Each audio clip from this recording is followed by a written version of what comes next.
Hey everyone, welcome back to The Explainer. If you're a focused learner trying to decode the exact mechanics driving the crypto market right now, you're exactly where you need to be.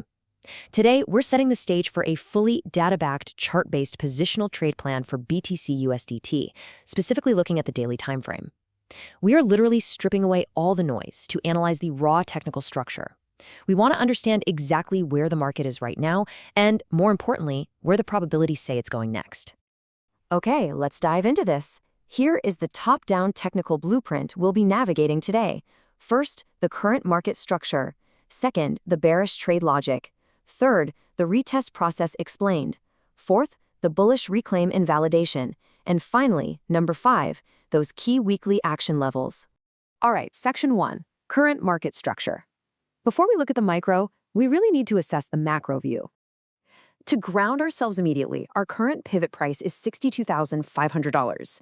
This is the absolute epicenter of the current market action. Why? Because a medium-term ascending support structure has just been aggressively broken downward at this exact area. So weighing the structural evidence on the daily chart, things are looking pretty heavy. Momentum is definitively bearish following that support breakdown. If you look at the macro structure since the $110,000 top, it's showing clear distribution through lower highs, and that was marked by a really aggressive rejection at $80,000, which is just a massive supply zone. Now, on the bullish side, the multi-year ascending trend line does remain intact, and price is approaching a heavy higher timeframe demand zone around 58K to 60K. But strictly structurally speaking, the immediate momentum dictates caution. Which brings us to section 2, the bearish trade logic. Based on that current momentum, this is our preferred setup for the explainer.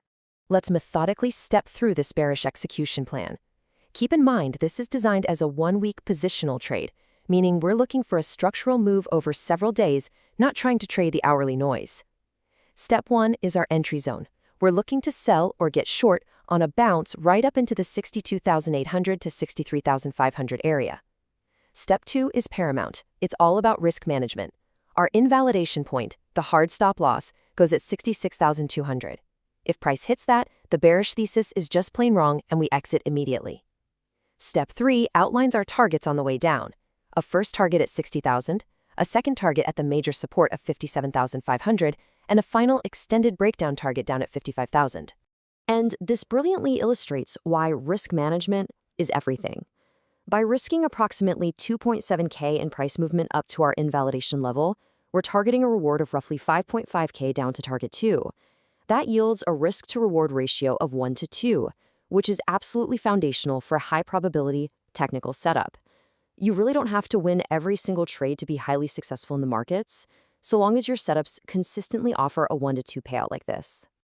Moving right along to section 3, the retest process explained. Let's dig into the actual mechanics of the breakdown. The retest is such a foundational concept in professional analysis. When a medium-term support trendline snaps, the whole market structure gets damaged. What happens next is price frequently rallies to test that broken level from underneath. We call this an S/R flip, where previous support transitions into new resistance. It acts like a ceiling. Buyers who got trapped are desperate for break-even liquidity, and that creates a massive wall of fresh supply. That entire sequence is the retest. Applying that exact logic here, a retest pushing up toward the 63K to 64K zone that fails to reclaim the broken trendline, well, that strongly confirms our bearish continuation. This upward exhaustion basically shakes out the early, poorly positioned short sellers. Once that liquidity is totally cleared out, the chart structurally favors a clean, direct drop straight down into the major demand zone between 57K and 60K. Now, what if we're wrong? Section 4, bullish reclaim invalidation. Professional trading is all about contingency planning, so let's look at the alternative scenario. So the crucial point is that 64,500 is our absolute line in the sand. A bullish setup is literally only valid if a structural reclaim actually occurs. Trying to anticipate this before it happens? You're just fighting the trend.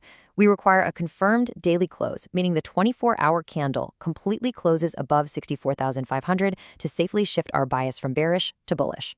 If that specific if X, then Y condition is met, our tactical plan completely flips.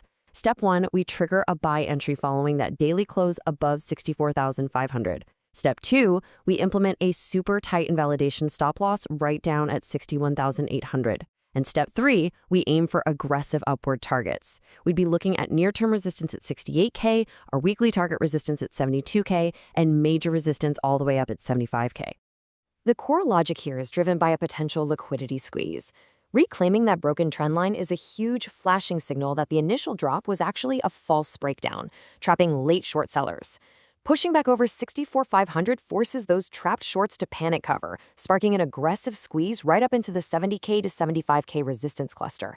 And honestly, this offers a highly favorable risk-to-reward ratio of about 1 to 2.7. You're risking 2.7K for a massive 7.5K reward. Let's wrap this up with Section 5, Key Weekly Action Levels. This is the definitive tactical map dictating the week's price action. Consider this your ultimate cheat sheet for the week, mapping out the exact battlefield. Right in the middle, the current pivot is 62,500. Just above that sits our 64,500 bullish confirmation level. To the downside, you need to watch the strong 60,000 support and that major 57,500 level.